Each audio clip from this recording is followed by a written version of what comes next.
Welcome everyone to another open wheeler track guide. We're in the F3. On Thursday we'll be taking on DTM, but as always with these track guides I'm concentrating on the F3 only. This week we are at Laguna Seca, probably one of the most iconic racetracks in the world. I've gotten a lot of great feedback from you guys for these videos in private message, in Facebook, stuff like that. If you could do me a favor, just so that other people have a bit more faith in these track guides, could you put some of those comments below in the YouTube comments, just to tell people if you've gained time, stuff like that. That would do me a massive favor, just to try and build my channel and to get people to take these videos quite seriously, because a lot of you send me great messages like I've gained 2 seconds or your setup is great or whatever. I also get some negative feedback. Please give me that in the comments below so that there's a bit of a discussion starting. Anyway, I'm going to divide this up into 4 sections this week. I'm going to do my usual 3 sections. First section is going to be the flying lap, where I try to talk you through a chaotic lap of this iconic circuit.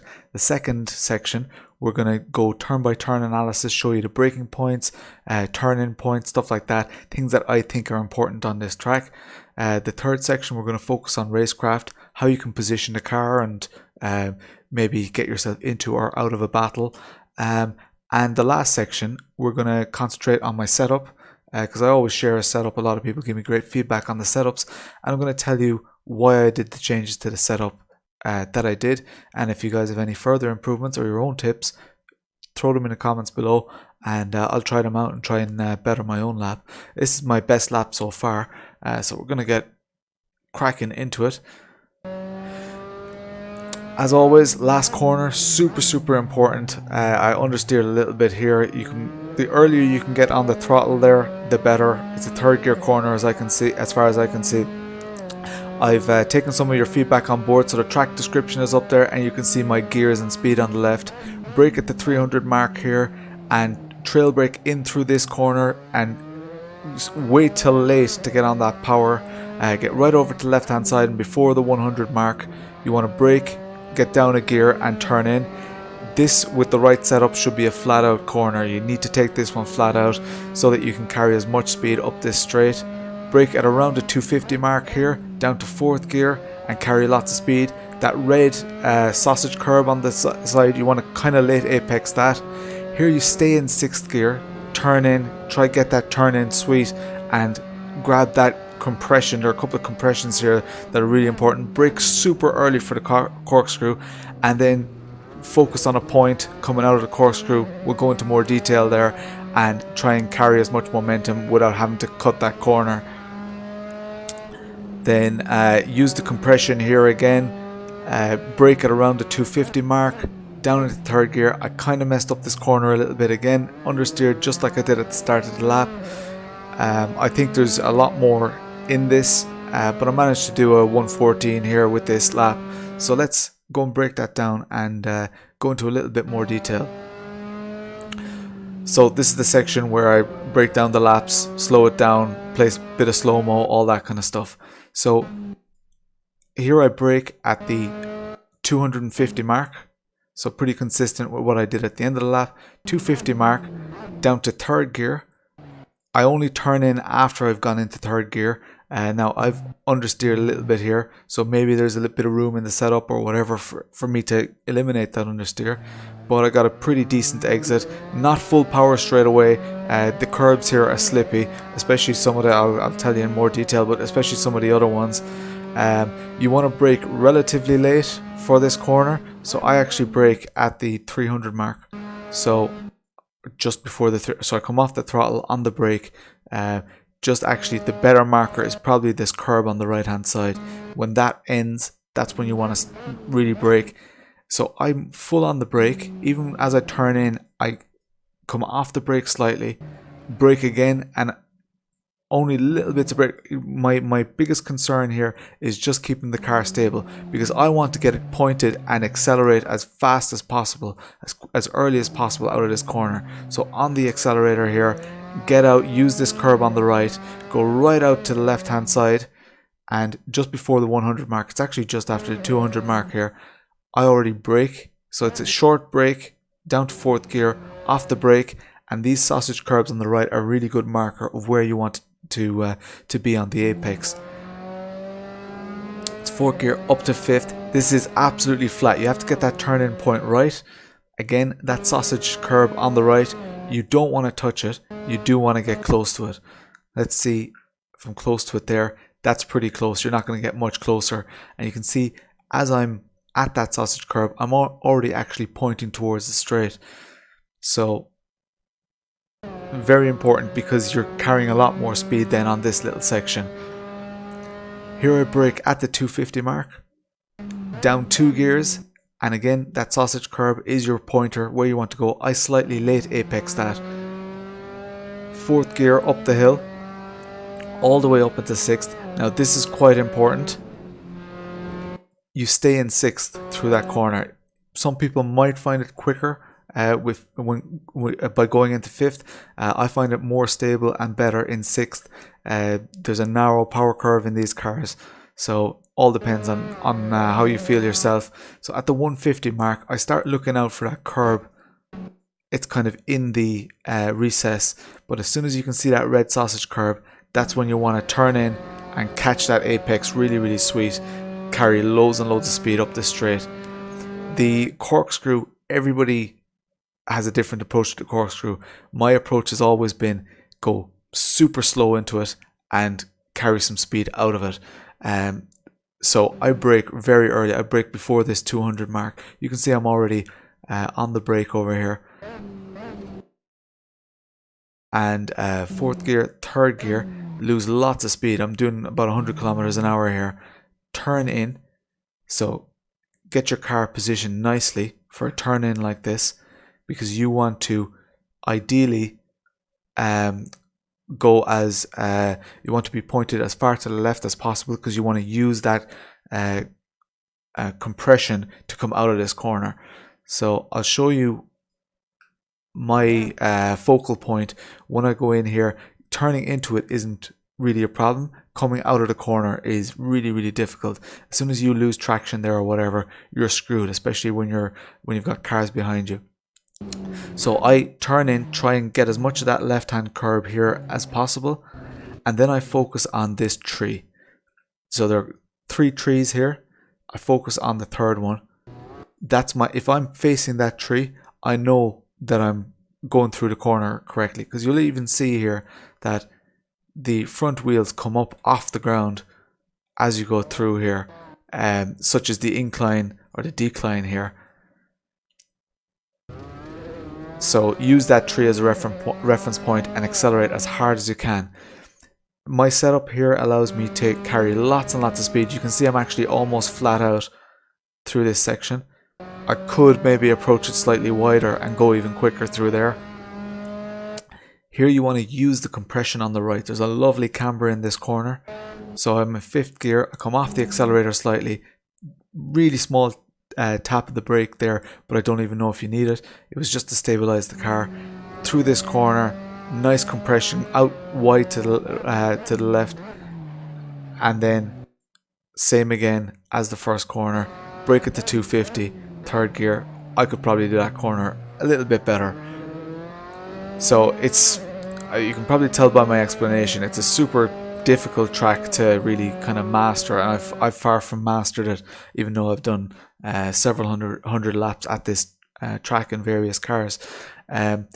Hopefully that'll give you a bit of an indication of where you may be losing time. I'm sitting in P1 in the timings at the moment of about 25 drivers, so this is a fairly decent benchmark of a lap, and you can see that there's some places where I've lost some time. So let's start looking into racecraft.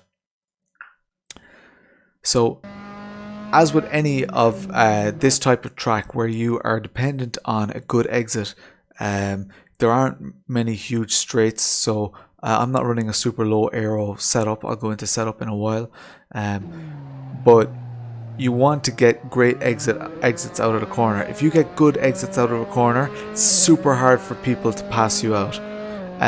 Your position here, a lot of people are going to go nice and tight to that pit wall, and even though you want to be out at the right hand side of the first corner, if there's someone behind you, you might want to stay in nice and tight here, like I am, until the very last moment, because the chances are, unless they're really going a lot faster than you, they're not going to dive on you here. This corner is not actually super important to brake really late. You do want to lose your speed. This hairpin is actually 2 corners if you look at it. There's one corner here, another corner there. So you can actually afford to go quite wide and cut back in. So you can see I'll go quite wide and back in. The temptation might be to actually stay in really tight. So this is a quicker line. Again, here it's very unlikely that people are going to try and pass you out in this section. So concentrate on your own race. Try and keep that line. If people are pushing up on you, it may just be even wiser just to let them pass, because aggression on this track won't be rewarded, and they will eventually spin out and you'll probably pass them out again. This is a really important corner. You will find that people will hit this curb on the right hand side. If you hit that curb and you manage to keep it straight, you're going to be so much slower than everybody else. Let people pass, but wait for other people to make the mistake here. So rather than trying to force your way past someone back here, try to use your momentum out of this corner to anticipate the fact that they could make a mistake there and get past them. Don't go too wide here. One of you is going to get seriously punted, or both of you are going to go off. So if there's somebody who is maybe carrying slightly more pace or has gotten in front of you, just concede the line. You'll get them again. Again, I've actually seen quite a lot of overtakes coming up the hill here, but you just have to be careful about your position. I think if you keep left, you're pretty much guaranteed to keep the position, because even if someone comes up alongside you, they'll anticipate that there's a bit of a squeeze on this curb. If they are beside you, give them the space, but you still have the inside line coming into the corkscrew, and hopefully the fact that they're beside you is going to make them think that they can go around your outside into the corkscrew. If you can sell someone that vision that they're going to get around your outside, most likely they're going to overshoot, go into the gravel, and you can go about your merry way. So down in here, this is a super important exit. I can't stress how important it is to pick your point here. Keep your line legal as well, because that's going to be a big factor here. You need to have at least one tire inside the white line. You can go slightly to the right of my line, but I quite like the line that I'm taking. It works quite well for me, and it's really consistent. Cars will come out of this corner really quickly, and they will force you. This is where a lot of battling is going to be done, and the last corner as well. You need to defend your position here and get out of this corner nice and quickly. Again, if someone is coming up behind you, keep the inside. Sell them the dream of the outside being faster, and as long as you leave them about a car width and a half or 2 car widths, you should easily still be able to make this corner and get a good exit. It's a very slow corner, so your position isn't as important when you're battling. All you want is a good exit to get down that straight. Now, last thing about setup. So I actually have a very high front aero setup, and my rear aero is only at about 10. The reason my front aero is quite high is because you want to pull that nose of the car in on the corners. Like in turn 1 here, you want this car to be really pointy. You can, if you find this too loose, you can up the rear aero. You can go 16, 19 even. You will lose a little bit of speed coming out of corners and on the straights, but you'll gain lots of consistency. Your front aero, have it almost maxed out, because it's really important. That's actually about all that I've changed from my Fuji setup.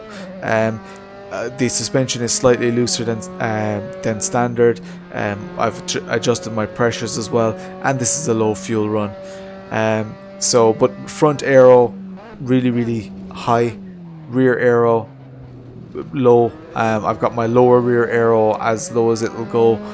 My upper rear aero is at 10, and my front is at 30, I think. So as you can see, plenty of mistakes in this lap as well, there's still time on the table, but it's a 114. So as I said at the start, if you guys do find that this actually helps you out, you're gaining time, or even if you found it interesting, please do give a comment below. Shows people that people are engaging with these videos. These videos aren't being made to get thousands of views. These videos are being made to get high quality views, lots of engagement from you guys. I'm getting that. I can see that in my statistics. It would just be good for people who maybe don't race with our leagues, or people who want to take this track guide seriously, to see what you guys feel. So that's about it. Hopefully this has helped you guys, and don't forget to give a thumbs up, like, and subscribe if you're not already a subscriber. If you've got any specific tracks that you want me to cover, go for it. At the moment I'm just following the ligacorsa.com schedule. I have been asked to do the iRacing schedule as well, but I'll have to just find time for that. But yeah, thanks for watching, and see you again next week. Bye bye.